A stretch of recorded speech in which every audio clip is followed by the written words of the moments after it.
Saudi প্রবাসীদের জন্য বড় ধরনের দুঃসংবাদ বন্ধুরা। সৌদিতে হুরুব আতঙ্কে আমাদের বাংলাদেশি প্রবাসী ভাইরা। সৌদি আরবে বাংলাদেশিদের জন্য এক আতঙ্কের নাম হচ্ছে হুরুব। সাধারণত যারা কফিল বা নিজের মালিক থেকে পালিয়ে অন্য কোথাও গিয়ে খাল্লিবাল্লি হিসাবে আপনারা কাজ করেন, তাদেরকেই মূলত হুরুব করে দেওয়া হয়। তবে দালালদের প্রতারণার কারণে ইদানিং নিয়োগকর্তারা বেশি সংখ্যায় প্রবাসীদের হুরুব বলে চিহ্নিত করেছেন।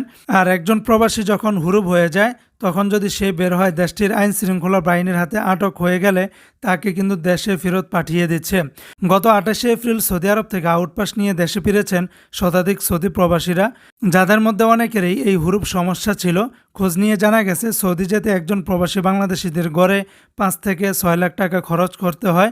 এত টাকা দিয়ে দালালদের প্রতারণার কারণে প্রবাসীরা দেশটিতে গিয়েও অভিবাসন খরচ তুলতে পারেন না, ফলে বাধ্য হয়ে কর্মক্ষেত্র পরিবর্তন করার চেষ্টা করেন। এতেই ঘটে বিপত্তি। সৌদি আইন অনুযায়ী কোনো কর্মী ছুটি না নিয়ে কোথাও চলে গেলে নিয়োগকর্তারা তাকে হুরুব বলে রিপোর্ট করেন। নিয়োগকর্তারা এই রিপোর্ট ইমিগ্রেশন অফিসে গিয়েও করতে পারেন, আবার অনলাইনেও হুরুব ঘোষণা করতে পারেন। হুরুব ঘোষণার 20 দিনের মধ্যে যদি ওই প্রবাসী আবার মালিকের কাছে ফিরে আসেন বা কাজে আসেন, তাহলে নিয়োগকর্তা হুরুব উঠিয়ে নিতে পারেন।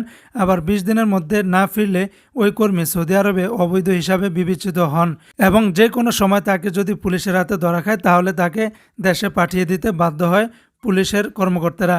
সম্প্রতি সৌদি আরব থেকে ফেরত আসা কর্মীদের অনেকেই বলেছেন, বৈধ আকামা থাকা সত্ত্বেও তাদের জোরপূর্বক ফেরত পাঠানো হচ্ছে।